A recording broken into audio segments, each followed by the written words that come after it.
We are the Liberty Intelligence Organization Network. And this is our news recap show. We're into broadcast number 3, and if you're following us in the first couple of segments, or really the first segment, we're going into propaganda. We're talking about New World Order propaganda and how it's used to manipulate the minds of the people into believing that the New World Order is good and that it's here to help us. When in fact, as we've been outlining, it's mainly here to hurt and enslave us. Twilight Zone. I harken back to the book 1984. I'm pretty sure I've mentioned it in an earlier broadcast. I advise viewers to read it because you'll see a lot of similarities between that book and what's going on today. Again, it was written in the past, I think either the 1940s or the 1930s. Again, I'll have to go check copyrights. But basically, there were two terms in that called doublethink and doublespeak. And what that was when you said something completely illogical, it was meant to turn logic in on itself. Like if you said something like, you know,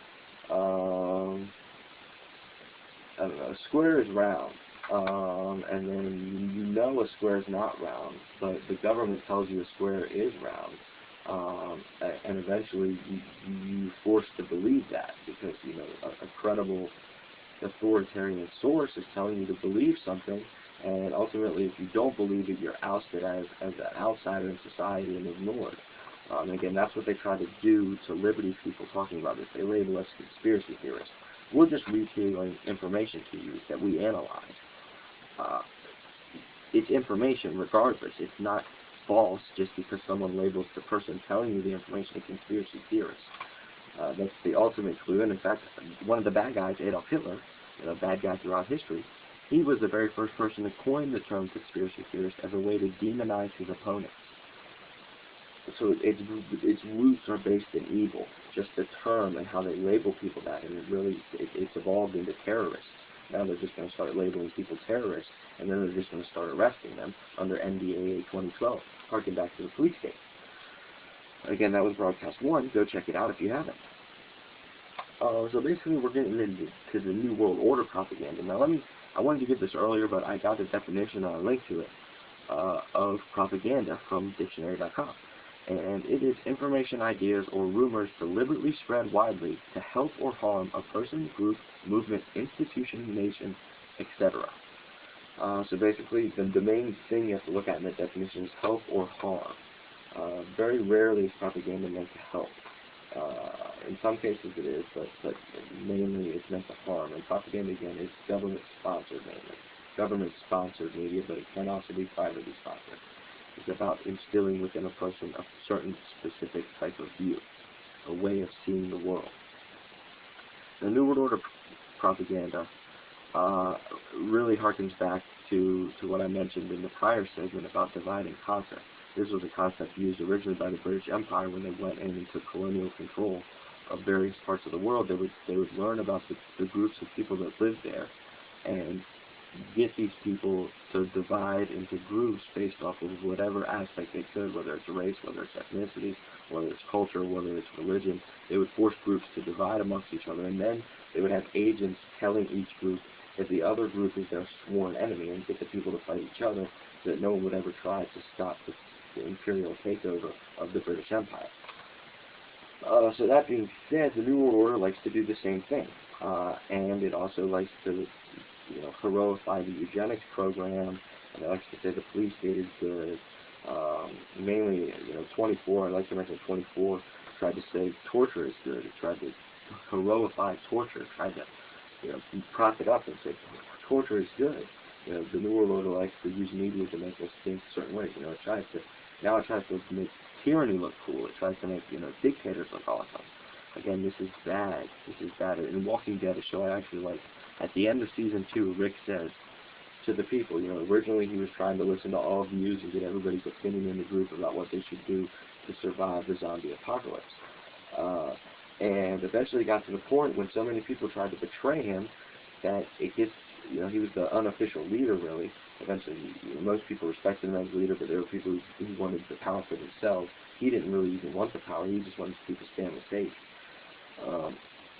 But it got to the point that he's been betrayed and lied to so many times by people he thought he could trust that he said, this isn't a democracy anymore.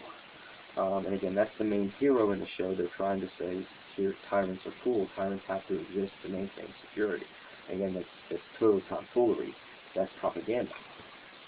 But again, I like the show because I can read through the propaganda and it's actually well written. And there's a lot of good stuff in propaganda as well, but you have to know how to dissect it properly. So basically we're going to try to do that. Let me do a time check. Time check! I should really get a timer and set it so I don't have to keep doing time checks, but maybe that'll come in the future. But basically, let me go over some of the media forms used to propagate New World Order stuff, New World Order ideas. They use TV shows, they use movies, they use video games, they use radio, and they also use public schooling. I came up through the public school system. You can still go through public school and turn out all right, but you have to understand a lot of the lies that are being told to you. And as a parent with children, you have to understand the lies that were told to you and be able to educate your children on how to read through the deception. So that being said, let me give you some of the stuff that they like to talk about in propaganda. Again, I mentioned the war on terror. They like to use. And nowadays the war on terror has shifted. It used to be during the Bush administration all about.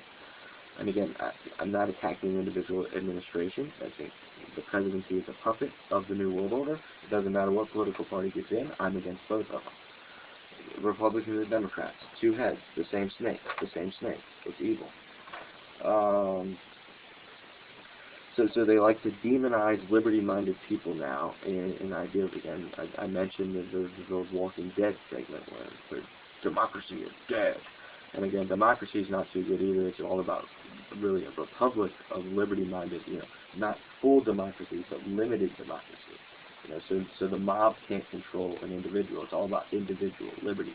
You have your own rights, regardless of what anyone else says. They're given to you at birth.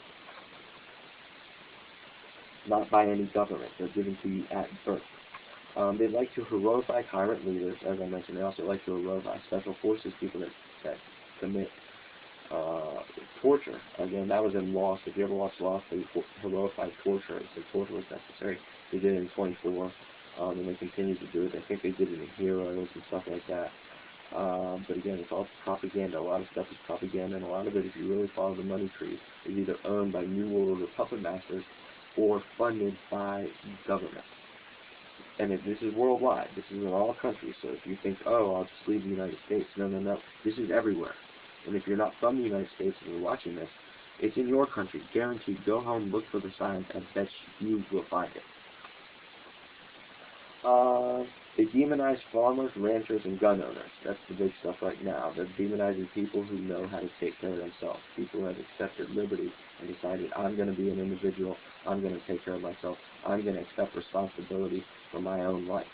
And that's what we all need to aspire to, accepting responsibility for our own lives. This is your life, your one life, your life. Remember that. This isn't society's life for you. This is your life. Take charge.